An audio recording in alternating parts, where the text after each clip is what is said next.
teacher again. We are here today to explore metaphysical and holistic concepts. And we have a wonderful guest with us. Her name is Darlene McKnight. And she is a Reiki master, a quantum healing facilitator, a medical intuitive, and a nationally known master psychic and multisensory. So we have no limit on the questions tonight. Thank you very much for being here, Heidi. Darlene.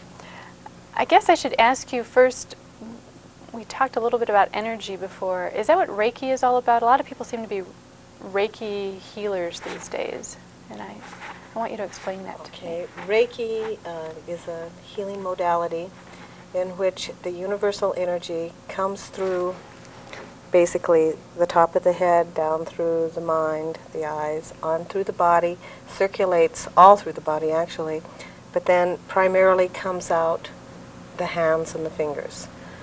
And this is on the part of the healer?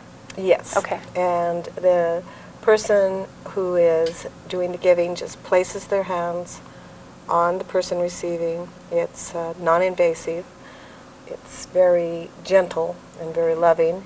And then the energy actually goes into the areas, but it does go wherever it's needed. There are a number of traditional positions for the hands. And if the one who is giving the energy, the healer, as we might say, if there is a certain area that's troubling or bothersome, you would go and you would actually focus on that area. And the energy will go in, and it's very powerful. You can actually feel muscles relax and the whole skin, everything. A lot of times you can feel it shift. That doesn't mean that every time you can, but the energy goes in irregardless. And besides the muscle tone and everything smoothing out, what will the person who's had the treatment feel or notice? It's usually very, very relaxing. A lot of times it will remove pain or lessen it. It will, a lot of time, trip old memories or things. Of course, then it becomes something other than standard Reiki. But primarily, it's relaxing, it's comforting, it feels good. I mean, almost everyone who's ever experienced the energy really wants to do it again because they are so relaxed and so comforted. And does a Reiki master need to get Reiki treatments? Oh yes, yes, yes. It's actually, when you're doing Reiki on someone else, you're getting the energy as it comes through you. But it's really wonderful to receive, to be on the table and to just let yourself go with the flow of energy that one or more people.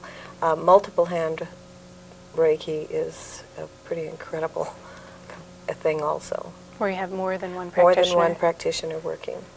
And what's the name of this energy that's coming through? Is it cosmic? Is it God? What is that? Well, I guess we could call it whatever anyone's comfortable with. It is, to me, it is God's perfect love, the universal energy. Okay. And it's very positive energy. There's nothing negative about it at all. And how do you get in contact with that? I mean, how do you open up to that? In actuality, we're all open to it all the time if we'll just allow it. I mean, it's there, it surrounds us, it is everywhere in us. With Reiki, you basically call in this energy. And there are ways that you call it in and be open to it, and then it comes through you. In Reiki 1, you learn to primarily work on yourself. You learn the hand positions and how to basically work with the energy. Okay. And there are attunements that go with Reiki 1, and that just increases your ability to take in the energy and to use it more efficiently. And then in Reiki 2? Reiki 2, you learn some of the symbols. You learn distant healing. Okay. Basically, those are the things in Reiki 2. And it's, once again, there are attunements. And the degree of energy that goes through you increases considerably. And is that the last step? Well, Reiki 2? you can go on to Reiki Master. And different I guess, different kinds of Reiki, I guess, where there's different offshoots. They might have some other programs that you could try, but in the teaching that I have experienced with my Reiki master, it was Reiki 1, 2, and 3. And I know a lot of places do a whole lot of it, say like in a weekend, just 1, 2, and 3. Wow.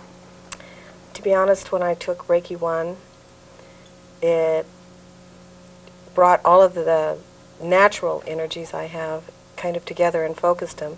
And it probably took me 6 months to get over all the different things that happened in Reiki 1.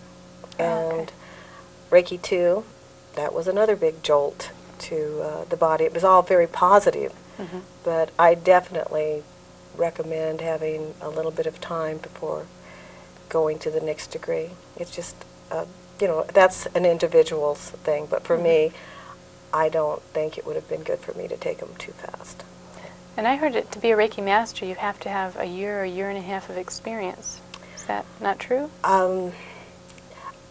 There are places, I guess, that don't do that, but from what I know in becoming a master, my Reiki master actually waited, I don't know, it must have been much more than a year after Reiki 2, and then she had to interview us all to see if she thought we were ready. And I'm glad she did, and I'm glad she said I was. Yeah. I thought I was, but to me it's a very, very sacred thing. It's like an initiation into spirit. And now you can teach it. Yes. And during the second half of the show, you brought your table. We're actually going to show people a Reiki session. Yes, we're going to try to keep it straight Reiki. Okay.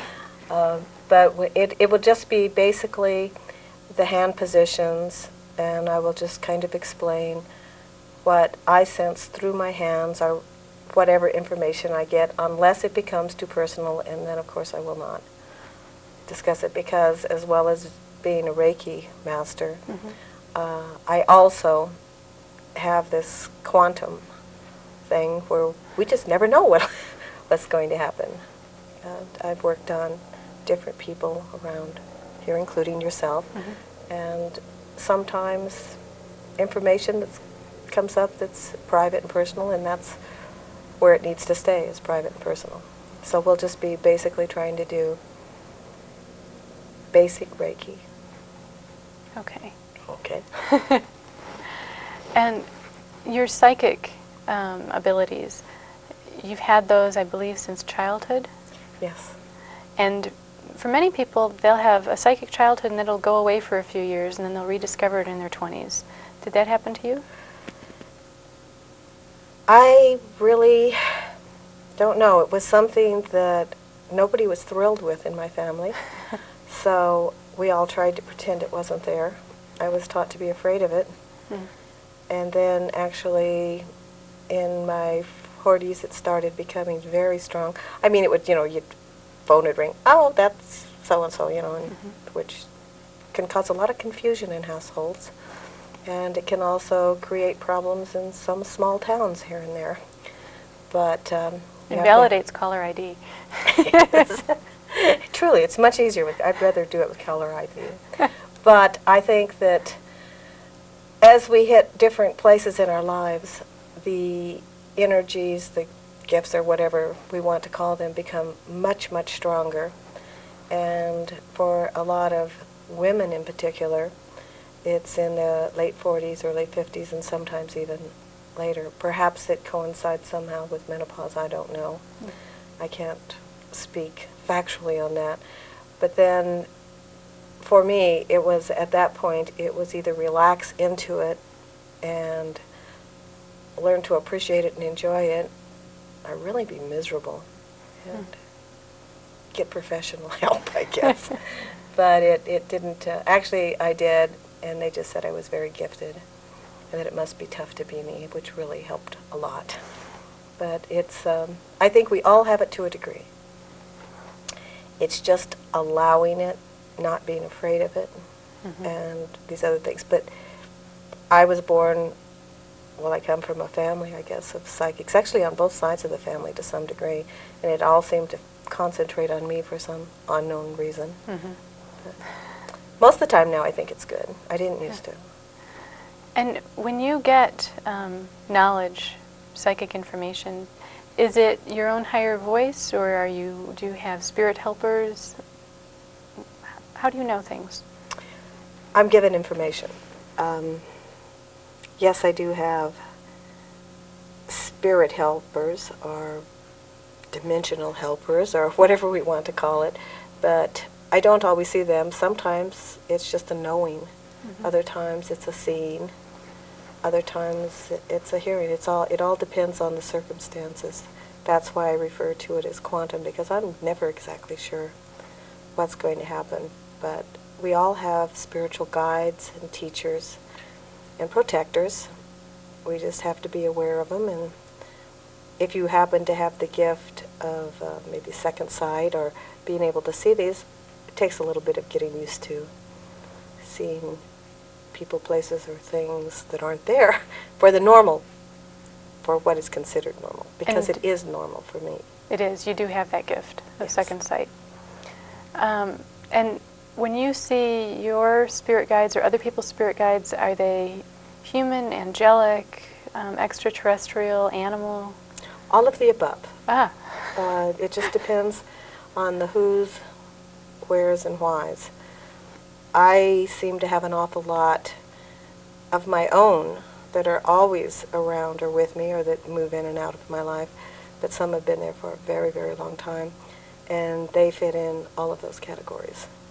And like I say, when you get messages, and I'm getting them from E.M. and Enu or from Randolph or even from the Tiger, etc., those are pretty clear. When I just get a message in my head, sometimes I have to sort because I have to figure out, now is this Darlene, is this ego talking, or is this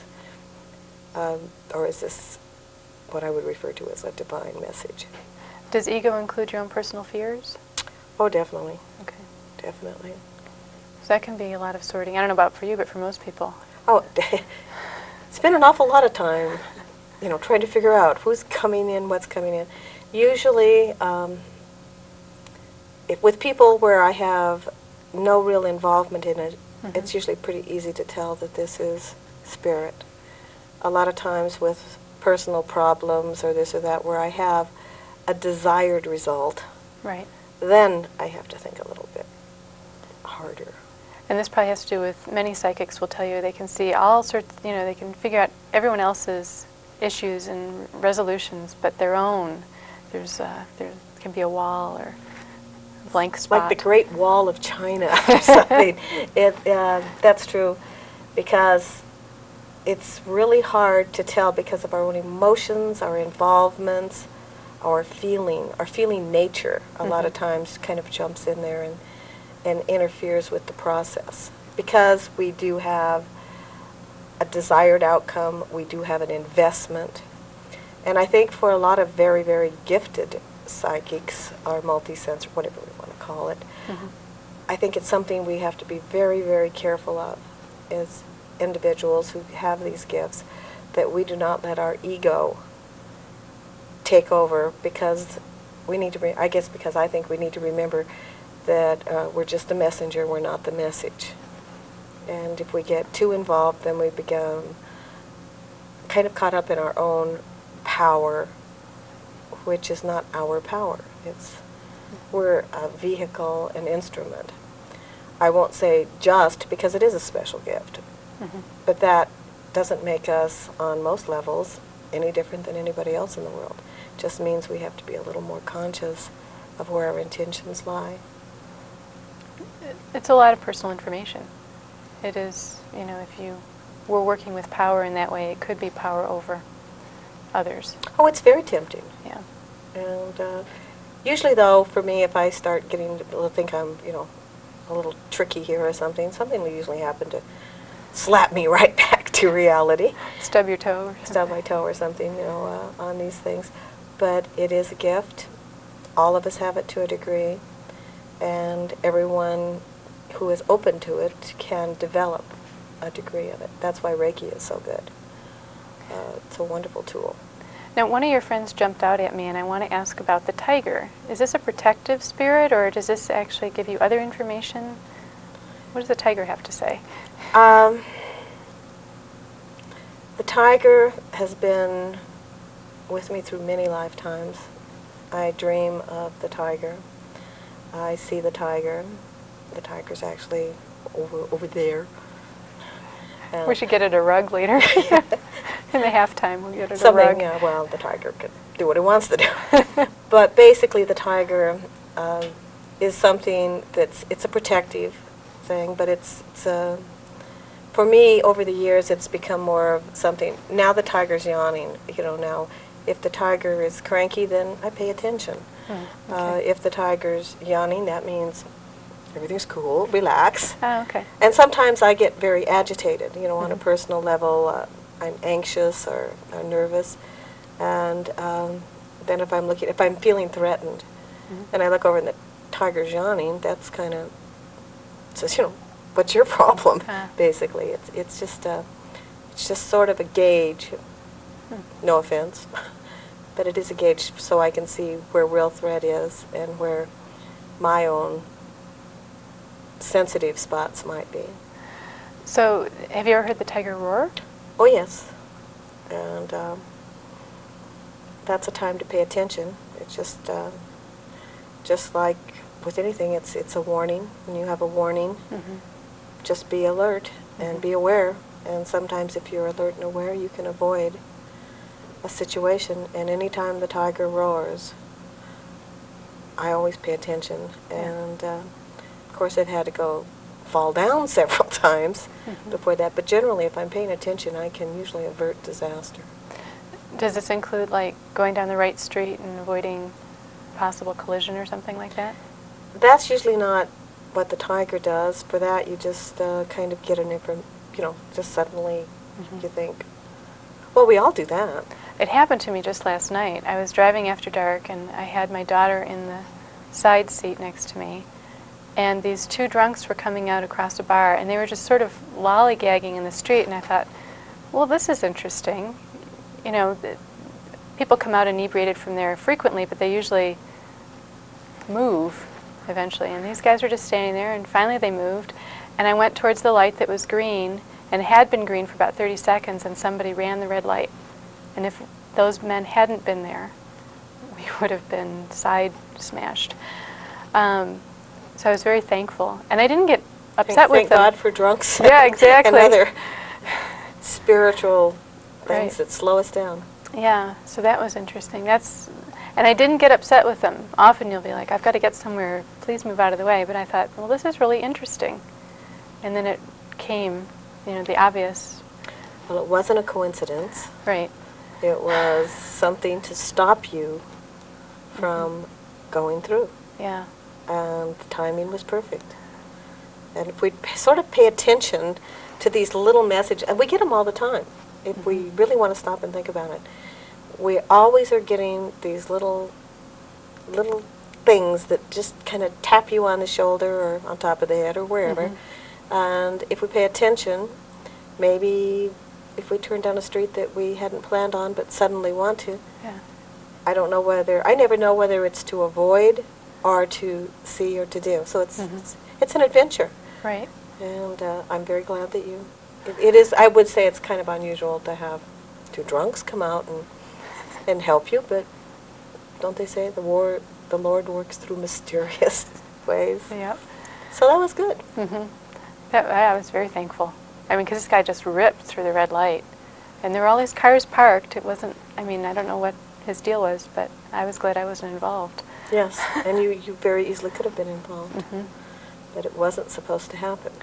Yeah. Unless you chose not to listen and just push on through. Yeah, I could have swerved around them, gone to the opposite lane and swerved around. Could have gotten angry. Yeah.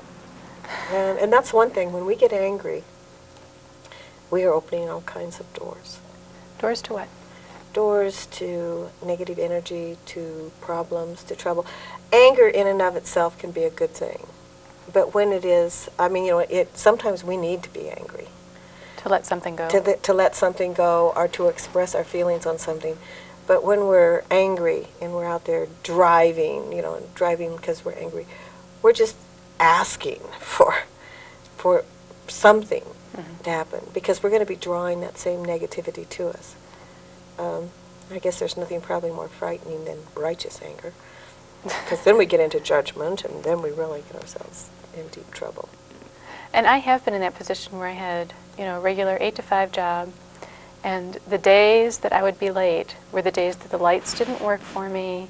There were, cement trucks in the middle of the street. It was always synchronicity that way. The more anxious I was, the more things came into my face to point out my anxiousness, my anxiety. That's always been very amusing for me.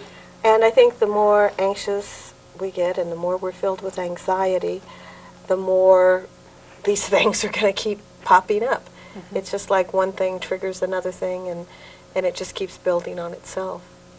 And this gets to one of my questions for you about creating our reality. We were talking earlier about how the table here is not as solid as we might like to think. True. What is it that I'm touching? You are basically touching, well, actually you're touching the cloth on top of it and the other things, but it's molecules, energy, that just, it's massed so tightly together, but it is vibration, so it's not really solid. Of course, if you hit your hand on it or your knee on it or whatever, you will definitely feel it as solid. But just as the auras that are around us kind of hold us together, there's energy around that kind of holds. Everything is energy. And so you said vibration. Do our emotions have a vibration? Oh, certainly, definitely. Okay. And just as two wood molecules sort of have an attachment to each other and hold each other together, if I put out angry energy, I'd be attracting and attaching more angry energy? Is that an accurate way to I would say compare? That's probably a very good way to compare it. Okay. And if you tend to dwell in anger and to choose to live in anger, you can do that. I don't know why you'd want to, but there are people who choose to live that way. And then they, in turn, draw negative energy to themselves and to everyone around them. I know of an incident that just happened the other day on my other work, and it was a very angry man it was some little tiny piddly thing, but he was so angry. And by the time he had growled at different people there in my office and talked to me, he was angry. Everyone was on the defensive. So his little anger thing over basically nothing, to him obviously it was something, but to everyone else in the greater northern hemisphere it would have probably seemed a very minute thing. He was so outraged that he almost couldn't even talk. And I said, please don't yell at me. I'm speaking politely to you. And he says, I'm not yelling, this is how I sound. And my wife listens to that all the time. I said, I'm not your wife. Praise God. But I mean, just that. And I did think, what a sad way to have to live, because then I later heard that she had been very agitated too. So I don't know who's catching what from whom, but it's a very unhappy way to live, and life is very precious. We don't know how long we have here. Not even psychics usually know. I guess there are some people who do, but I don't want to know. Yeah. But the point is we have now. Do we want to waste our nows feeling bad, or do we want to have our nows filled with as much love and joy and happiness and prosperity as possible? Now, some people might think that that's Pollyanna. There's a lot of suffering and pain going on in the world, and how can you maintain that way of being? Why would you maintain it? Why don't you get, pulled into these other dramas? You just said the key word right there, drama.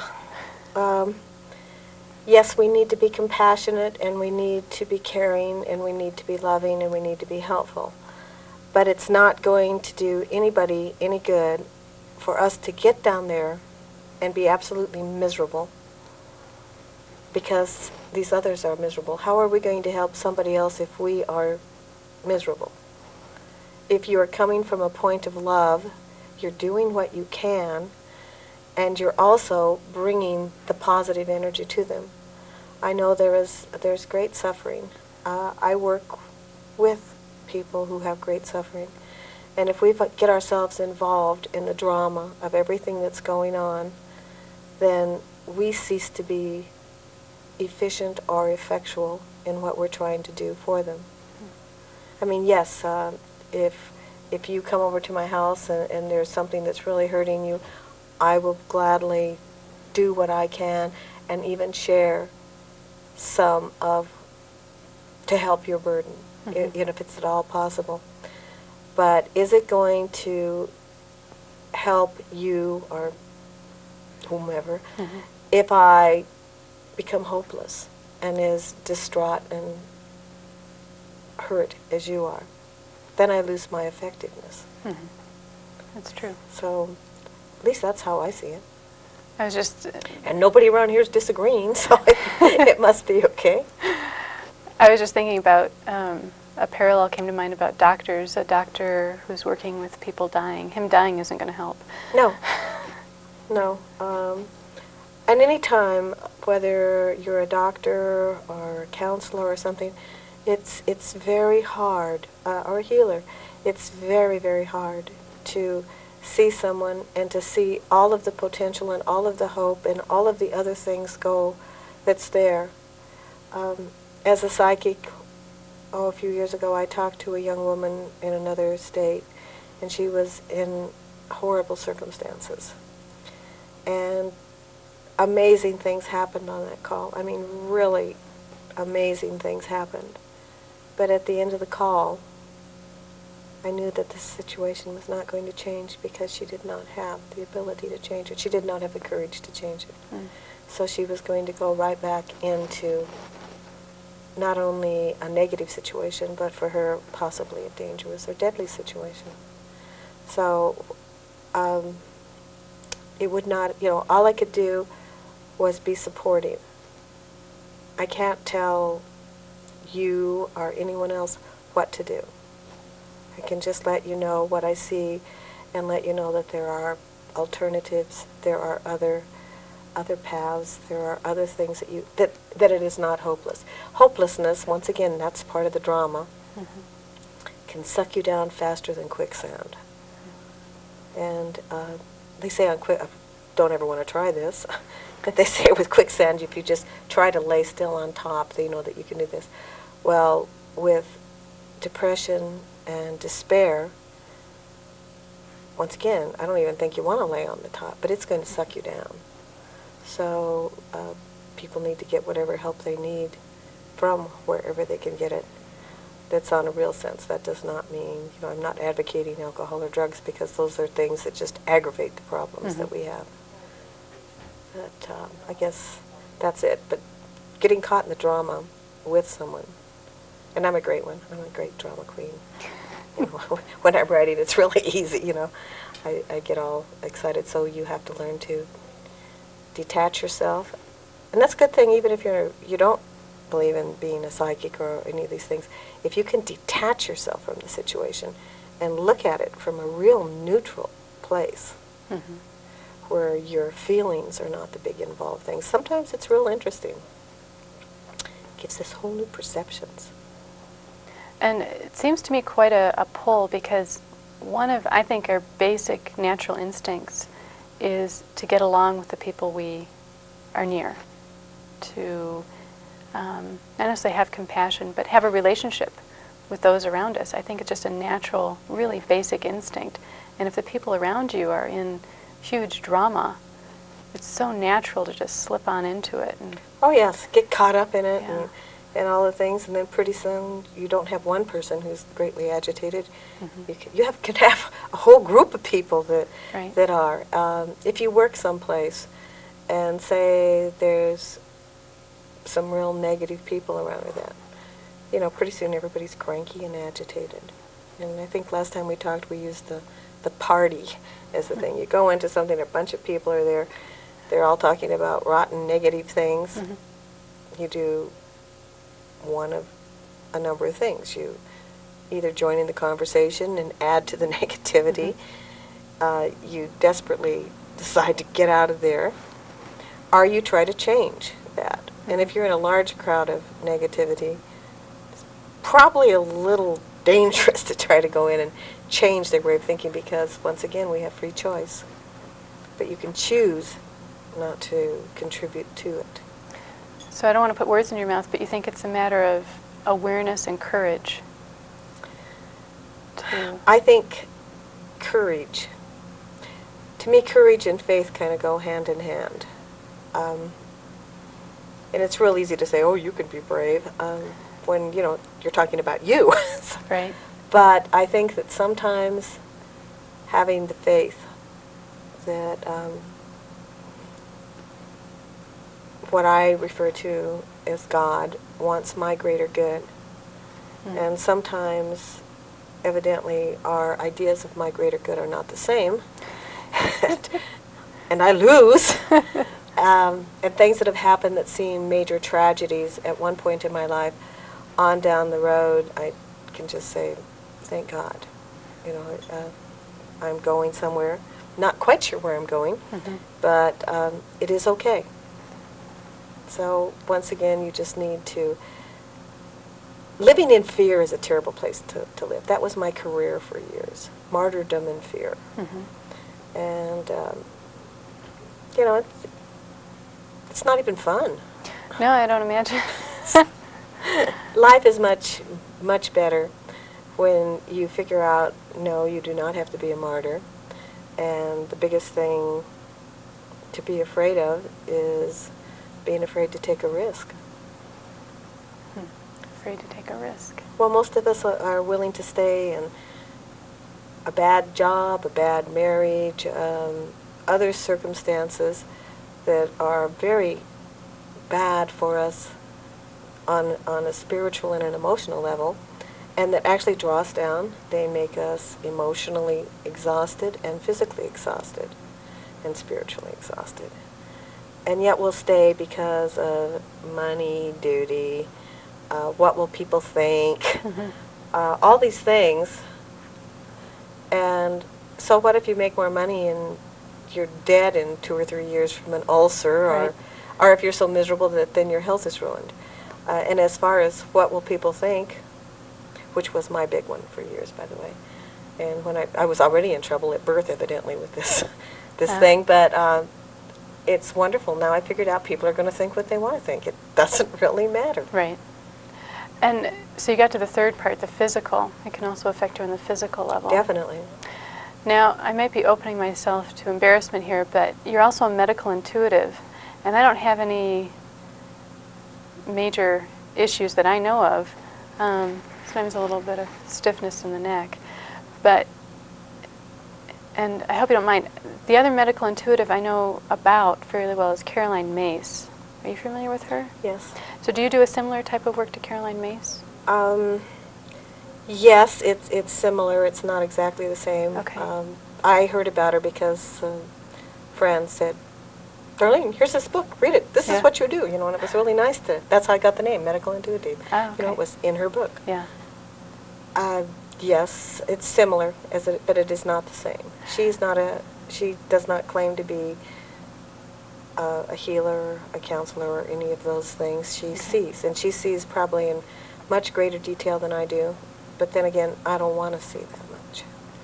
So when I tell you my neck is getting stiff sometimes, what do you see? I see, counting from the top down, I see it's the second vertebrae down. Second vertebrae. Yeah, I saw that when you said that was, and it comes up a little higher then, but that's where it is doing that, and it kind of goes across the shoulders and up, and makes me want to pull on your head. Maybe we'll do that when we put you on the table. Okay. It will feel very good. And when you do the medical intuitive stuff, do you see the emotional or the reasons behind the pain? A lot of times, yes. It depends on what we're doing, how open the person is. Generally speaking, if someone comes to me, it's because they're they're hurting, Mm-hmm. and a lot of times a lot of times if it's just something, you can help it, you can promote healing, and you can remove pain. But if it is if there's a deep root cause to it, Mm-hmm. then what you're basically doing is band-aiding. Okay. And if it's a reoccurring thing and you're doing the band-aid thing, Mm-hmm. you need to find out what the old wound, injury, idea, whatever it is. Mm-hmm. And then once that comes to light, and I never know, I'll just see something and that'll trip a memory in them, and bingo, we've got an answer. Is it ever past life stuff? Occasionally, yes. Other times it can be childhood or something that happens in life that I think we store things. And of course, if it's past life stuff, if you're not familiar with past life stuff, you're not going to have a clue. Right. That's one of the bad things about this. But a lot of times it'll be other things that you've been unable to cope with, and you've just overloaded. And I've seen, let's say, words Mm-hmm. that caused pain to the heart that have gone down and maybe settled in the lower leg or the knee or someplace else, and all of a sudden you identify it, and then the chronic pain is gone. I'm trying to think of anybody we could ask about that people would know. Well, for instance, do you see a reason, and I know you'll have to ask permission and all that, about Ronald Reagan's Alzheimer's? Well,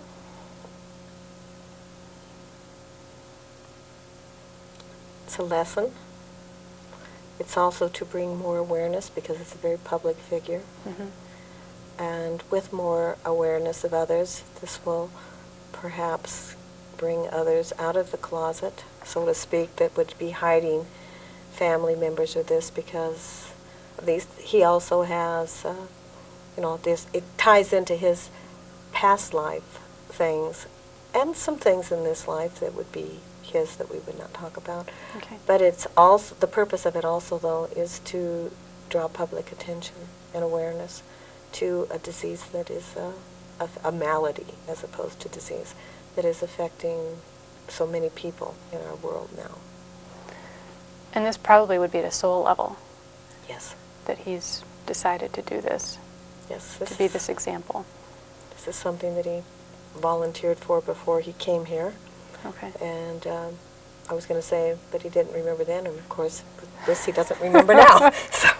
So, not to make light of Yeah. it, but we have so many things, and we tend to put these people somewhere away. Nobody wants to talk about them. Nobody does this, and there's so much pain for everyone involved. The person suffering from the malady is probably, at a certain point, less pained than are the family members and loved ones and friends that have to experience this. And of course, they all have their reasons for being involved in it. Yeah, that's true. It gets very complex very quickly. It just gets bigger and bigger. And what's the delineation, the difference you're making between disease and malady? I don't know. That was just, I said disease, and then I was told, no, it's malady. Okay. And they didn't give me anything else. It just, on this, it's just, but it's not a disease, it is a malady. It seems to have something to do with the soul as opposed to a disease factor. Okay, and I'm going to ask you more in just a short while about energies of Missoula presently, and we're going to get me on the table and show people what a Reiki treatment looks like.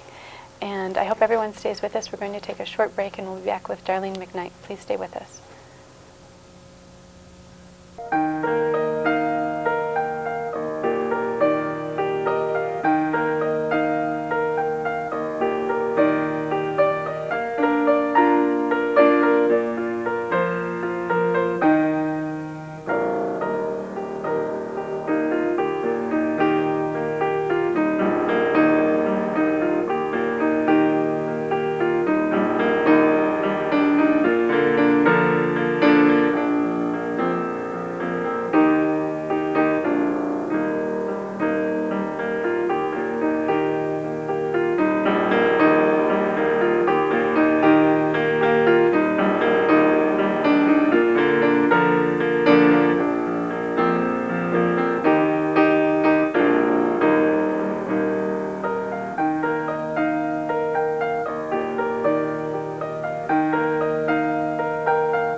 thanks for staying with us. And I wanted to thank Rainbow's End for the beautiful outfit tonight. It's a nice hemp outfit. It'll last forever.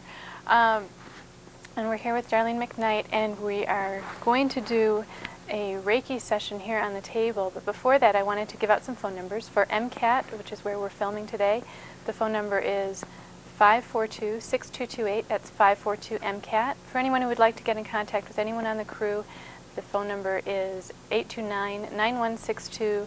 My email is htruog, T-R-U-O-G, @yahoo.com. And for Darlene McKnight, if you'd like to contact her, her phone number is 549-5818. And I wanted to ask Darlene some questions before we start in on our session. I mentioned in the break to you that I have what I call my early warning system, which is my kidneys. And I've had one very serious kidney infection where I was in the hospital. That was over a decade ago. And I had another one where I had to take some medication, or at that point in my life I chose to. And there are other times when I can feel it flare up and I know that I've got to do something different in my life.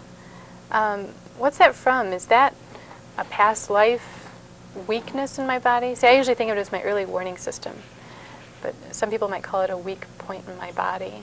Do you have an idea of where that comes from? I would say it's more an early warning system. Okay. In that area of the body, I would define it as having something to do with tribal influences, possibly, which would mean family, friends, relationships, different things that are important. But I would say very often it's things where possibly you were trying to stop yourself from doing things, or your body is trying to make you aware of things. And so this is your defense mechanism. So my understanding is if I'm not following my unique path but holding back with the group I identify with, my kidneys will say, whoa there, this doesn't feel right. Well, they're going to, sometimes if there's something that maybe you're going to do out of duty, or something that you want to do but you don't really have the, I want to say courage to do, but that's not necessarily it, but that kind of a feeling. Sometimes that area will act up for you. It's in that area on these things. But these will usually be issues involving some form of relationship, not necessarily a marriage or this. It can be, because we have different kinds of relationships with all kinds of different people in our lives. And I'm going to bring up something else. This isn't anybody else, well, some people might know them, but I'm not going to give her name. I know an 8-month-old girl, and I know a little bit about iridology, not much as you'll find out, but she has blue eyes, and in one eye, the bottom quarter of the eye is brown. And I know in iridology that means that there's an imbalance there. It may not have manifested yet, but it's a place where there's an issue in the body, and it would probably be something lower because it's that part of the eye. But I was wondering, as a remote healer, first of all, if you can get the permission to ask and what information you come up with. I see this child as a very old soul. Actually, for one so young, still very old in this body. I see a lot of disruption, a lot of unhappiness, a lot of sorrow, a lot of hunger. That's what I'm seeing. And of course, all of that begins to manifest itself in other problems down lower in the body, in the stomach, intestines. But there is some very, very strong need that is not being met. And I'm seeing a child kicking, quite literally flailing arms and legs and crying, screaming, it's almost like trapped and unable to do whatever it is that it is needing. But if these needs are not met, there will be some very serious consequences. Physical issues. Physical issues, emotional issues. And what is the need? contact, a sense, this is strange, a sense of belonging, stroking, closeness primarily. We live, what does it say, man does not live by bread alone. But there are a lot of things that this really, I get a real tightness in my throat, and I feel almost teary.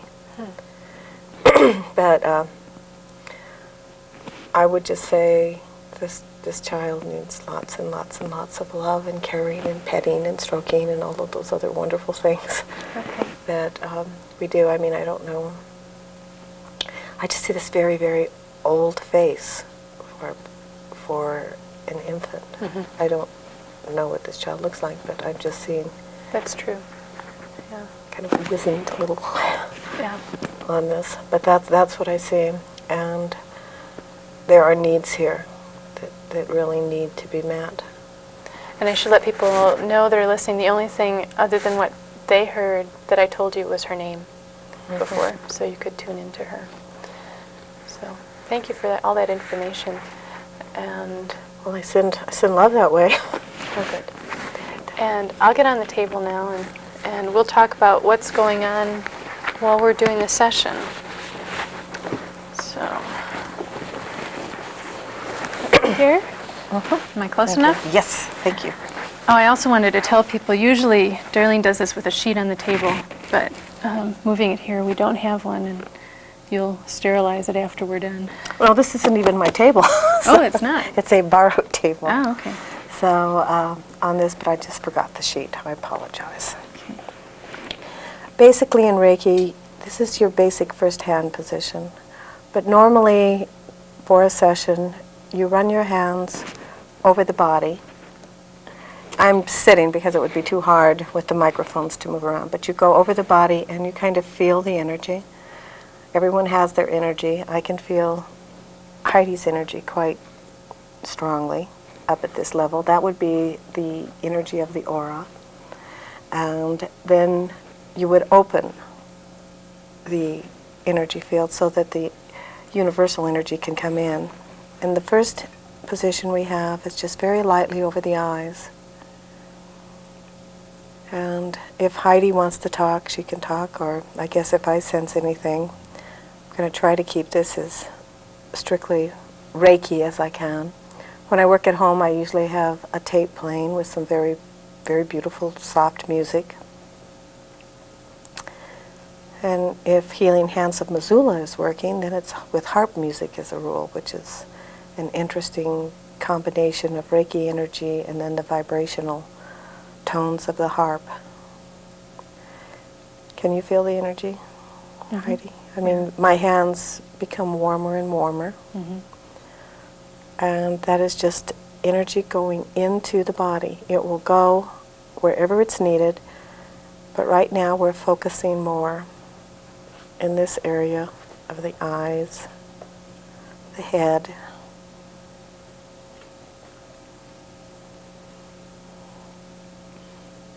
And I guess it's safe to say that on the other level that I work, Heidi's head is just so full of things, it's almost just ready to split in two and just do all kinds of little things.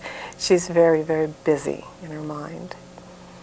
And the Reiki energy is very calming. And as it does, you can feel little shifts, and you can just let your hands follow. I have previously called in energy.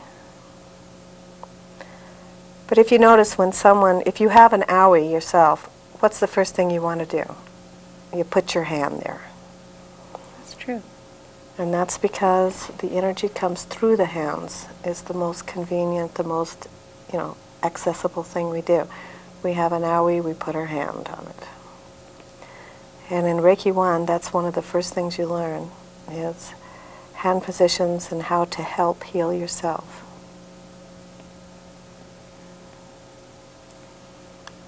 And under my hands, I feel little shifts under her skin as, once again, things are kind of opening and and spreading, which is kind of interesting. You usually hold each hand position 3 to 5 minutes. This. And also when you're working, if someone has a particular spot that is giving them a problem, sometimes you start on that spot. Now, do you have to focus on what you're doing, or? Once I've called the energy in, I don't even know that I hardly even need to be here. It just, my hands need to be here, so I guess the rest of me needs to be here, unless we're doing things on a remote level, which can be done and is very often done, and very successfully. Now, is this harmful at all to the practitioner? Not if you are grounded and centered, and I keep myself in a circle of light and love. I keep my table and whoever it is that I'm working on in that same circle. So you're not taking on any of the ills that are seeping out? No, basically we're just letting the energy go in here. Back here on the back of the head, there's this where you have a lot of your old dreams, your old thoughts, old memories.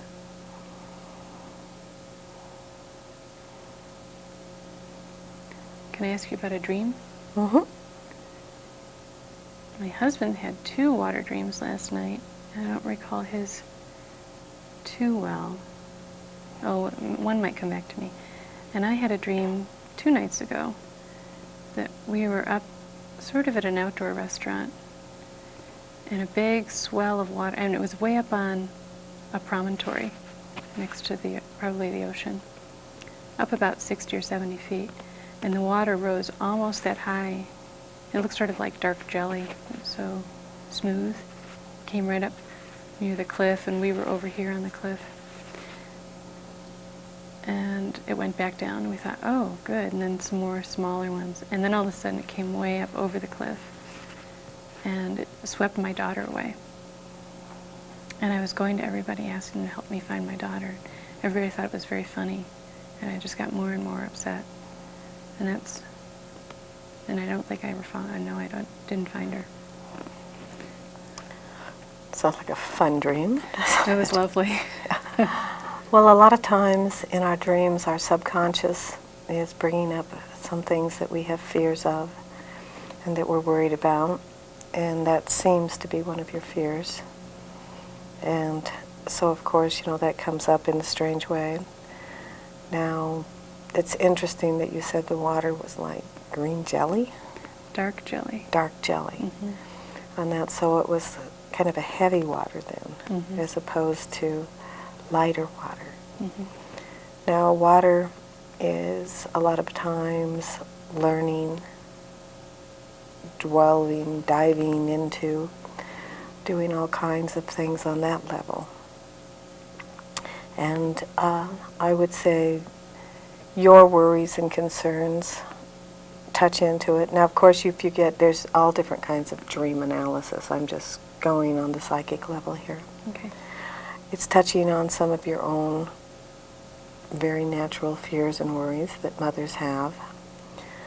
I see some concern about things that look benign that possibly are not benign.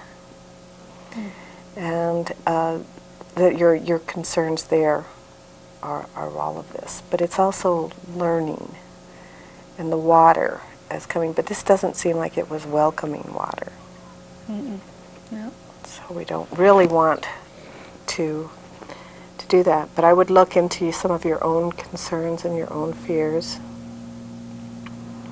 And these things, dreams of water, unless they're happening like this one did, are usually very good dreams, because water is growth, it is nourishment, it is back to the basics of creation on this. So, and as far as everyone making fun of you, once again, you deal with that in your life, that maybe some people don't take you seriously enough, and it's very annoying.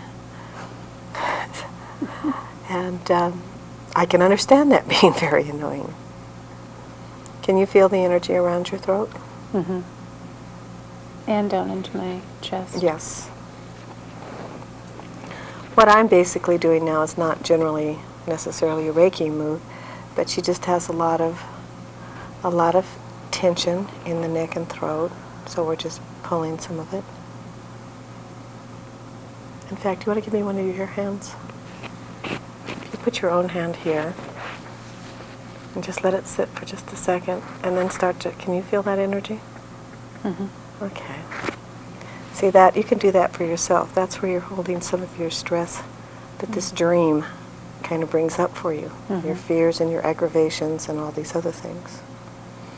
So I would advise you to put forth positive energy and to look at it as a dream of growth. Because where it appears very fearful, there are people do understand. There are a lot of people who understand. My goodness, that was better. I'm always impressed when all of a sudden you can feel the energy change. But dreams, dreams represent different things to different people. But you are sort of watching. What I find real interesting, though, is that it's heavy, heavy water. Mm. And kind of sneaky water, almost like liquid Yeah. lava. Mm-hmm. So, once again, I'd say pay attention. It's an odd dream to have in Montana. Unless all those New Earth maps are correct. But hopefully it won't be heavy water of that nature. There. So. Oh, and then one of my husband's dreams, the one I remember, is he and his brother were scuba diving, and he said it was very detailed, everything, putting all the gear together, and as far as I know, he's never scuba dived in his life, so that was interesting. I think he was getting a lot of new information. It was very detailed about all the scuba gear and how they got in the water, and they went down really deep, and they got to a place, a ship or something, and they went in, and then there was air down there. They took off all their gear, and there was a whole community down there, and it was raining, and they went into a house, and there was a school there. So this brings up all that learning you were talking about. And there was a school and lots of kids, and he talked to the teachers, and they hung out for the day and had a good time, and then he was ready to go, and they said, "Where are you going?" He said, "Well, I'm going to go back up above the water." And they said, "What water?" And they said, "Well, this is underwater." And they said, "No, we're not underwater. I mean, it's raining, but we're not underwater." And he said, "No." So he put on all his scuba gear, and he said it was really wild because there's this huge parking lot. He's walking across this parking lot, and all this scuba gear, slush, slush, slush, slush. And then he gets to the rainy part, and then he sees that there's a wall, but the wall is actually the ocean, and the rain is coming from the ocean. And then he dives into the ocean and comes back up. So that was an interesting one. Well, on a psychic level, I see many things. I see a great deal of new information assimilating, moving, a lot of learning again going on, and going back into, like I say, water, to beginnings, to find, to fix, and yet everything is still the same even though it's different. When you're on this level, before he goes into the ocean, he's on this, Right. and then he goes through it, and he's on a different level. It's just a different, almost like a different dimension of this. That's true, yeah. So it's very interesting on that. So as much as things are different, a lot of things are the same. But there's a lot of learning. He's in new areas, new ground, learning all kinds of new concepts, which is very good. It's very healthy.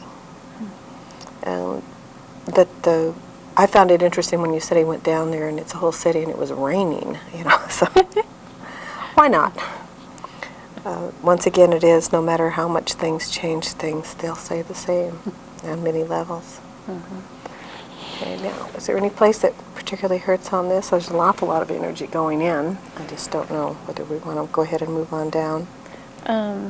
my crown chakra, which is at the top of my head. I don't know if that's opening or it feels a bit sore.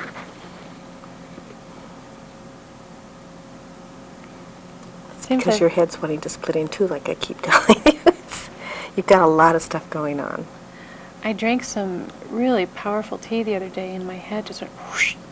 And I feel like I've had a lot of crown chakra opening and closing lately.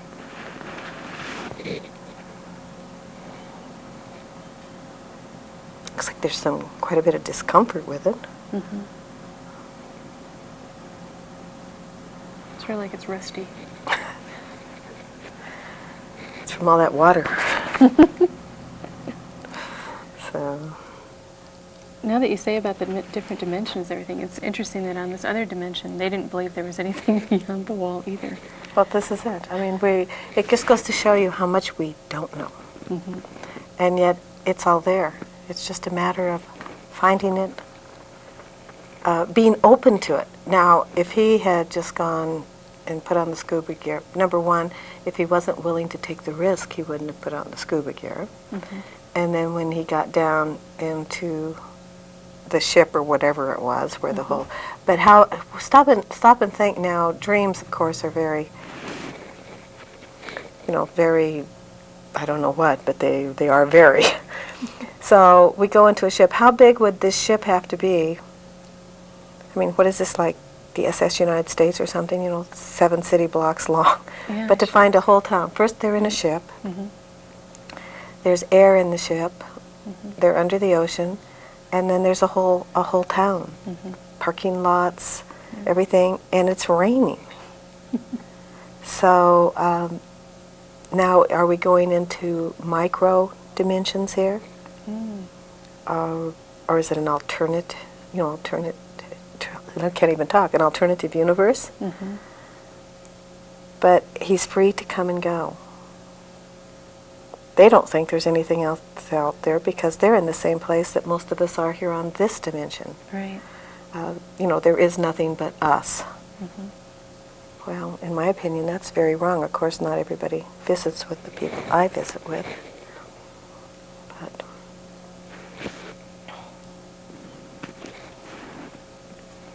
these things. So have you had any headache up here or any discomfort other than...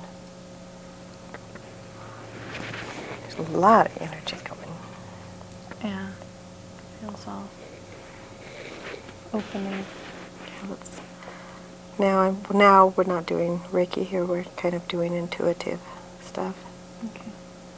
We're just going under here. Sort of like little laser light beams shooting up toward the top. This is some really powerful energy coming in. Yes, it is. Really buzzing my fingers. It should be comfortable. No, it doesn't hurt. It just it's very strong energy. And I have had a little bit of blockage in my ears lately, and I thought it was from allergies. Well, but this has been working a lot on all that. Oh yeah, this is going up. You can see. I always feel strange when I feel like I'm trying to poke through to the other side of your head here, but it doesn't hurt you though, does it? It's just allowing the energy to flow through and to open some sinuses. It seems funny to say this since I'm not moving anything, but it feels like it's giving my jaw more mobility. It should. You're kind of almost in a semi-vapor lock, whatever semi-vapor lock is. So much has been going on. Let's see if we can open these channels here. For the ears. When I'm doing energy work, my hands sort of have a mind all of their own, and I just have to kind of let them do what they want to do. They're sort of the lead player of whatever's happening. until we start getting in there. There was a big shift. Mm-hmm. How did that feel? That should feel much better. Yeah. Right under the ear. There's been a lot of kind of earaches going around here lately. Have there? Yeah, little mild ones. I've even had some. Too bad I don't work on myself, or can't work on myself better. But What do you think those are from? I've also been hearing, I'm sure you've had this in your life, the big time buzzing yes. in the ears. I think for me, I've thought it's new frequencies trying to make contact, trying to be heard. Well, I think you're probably correct there. I don't have a whole lot of the buzzing, but of course, I appear to be very curious on that level and seem to be visiting with people or whatever from wherever. Right. But I think there is more contact that is trying to be made, both celestial and I guess we would refer to it as UFO or other planetary things. There's all kinds of stuff going on right now. And lots of it going on here. So, meaning here, right here, and here in Missoula. Yeah. This is a spot for it. But look at, I don't know if we have true weather changes, because what have they always said about Montana? If you don't like the weather, wait 10 minutes and it'll change. But we seem to be having an awful lot of that sort of thing going on, and it's very unpredictable. So, well, I guess now I'll try to go to any place else. We could sit and do this for a long time. A Reiki session usually is about 45 minutes, probably generally no longer than an hour. When I work at my home, sometimes, because we're doing different things, sometimes it's about 2 hours. And then everybody's kind of tired. And now, we've talked a little bit about this before. You're not a big-time meditator. I try. I don't do really well. How do you get your energy back? How do you get your clarity? Keep it. I do a lot of praying. Maybe it's just that I can't shut my mouth long enough to meditate. I don't know. I think it's very, very good to meditate. I do try. I probably try to laugh at a lot of them. It's very serious. You're finding I just need to. This is the area of the liver, by the way. There we go.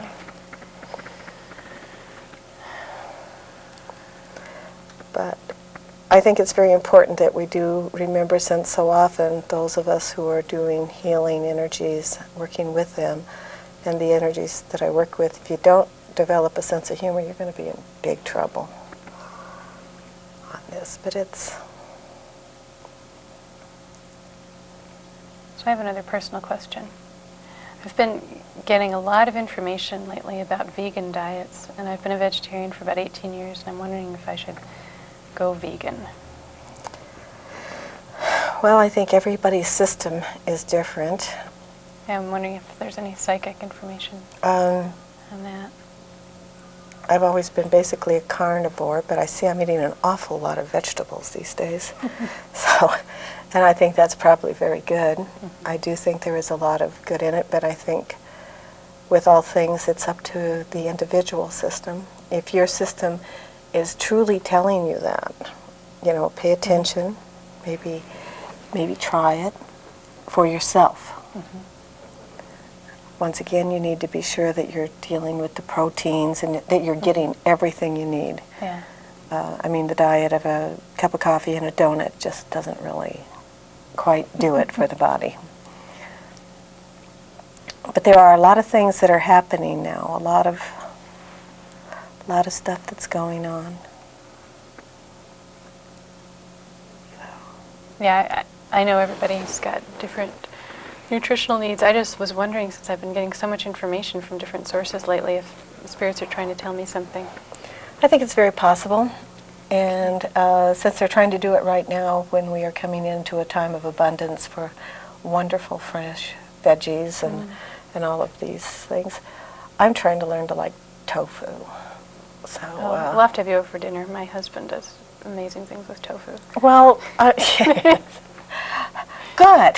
So, Really good. because it tasty is, you know, stuff. we do need the protein. He swore he would never eat it 3 years ago. Really? Yeah. By the way, we're not doing some of the positions here, but right now I'm down here on the knee because our knees are like the garbage cans. You know, we store a lot of stuff in our knees. Huh. And what better to keep us from running away or doing things if our knees get stiff and sore, or if we have a lot of pain in the joints. So men a lot of times have pain in their back, their shoulders, through the groin area, where, you know, we store things. We're great little storers. And women, you know, a lot of their anxieties and fears and pains are a lot of times stored through the reproductive organs, the chest, the sense of self over here with part of the liver and some of these other things. I mean, the body's a really amazing tool. It's a wonderful gift. And someone was telling me just yesterday, if I'd have known I was going to live this long, I'd have taken better care of myself. And I think that there's probably more truth in that than fiction, because we tend to really take our bodies for granted. And if you've watched children playing and watching all this stuff, it's a wonder that any of us reach maturity. I mean, you know, and their little bones are so strong. But we're all kind of blessed with different things. And I should say, and I haven't eaten a lot today, but all this energy moving through is making me really hungry, and I really am thirsty. And when we get through with this, it's always good to drink water before and water afterwards, lots of water. The energy will continue to go through you from anywhere from 2 to 6 hours or possibly longer. And so you need to go out and have a veggie sandwich or something, and to drink water. And water is the best of all to drink, as opposed to tea or this or that. Okay. So It feels like everything is moving. You know, I'm not used to everything in my body moving so quickly. It feels like I've just taken a 2-mile walk or something. well, everything is. A lot of energy is going in, and it's really, really pumping through. Yeah. So we both should be really lively after this. Yep. Okay. I guess. And we're about done now? Yep. Thank you so much, Darlene. And I'll be a lady. sit up here. Thank you. And for anyone who'd like to get in contact with Darlene, your phone number is 549-5818. Very good. And you're here in Missoula. And yeah, most of my mental faculties feel very alert and sharp right now. And definitely need some water. I would like some water, which we'll have as soon as we get off. And for anyone on the set, you could contact us at 829-9162 for the Heidi Show, and for any video projects anyone has, the number here at MCAT, 542-6228, 542-MCAT. And thank you so much, Darlene, Thank for you. being with us. And thank you for watching, and we'll see you again next week.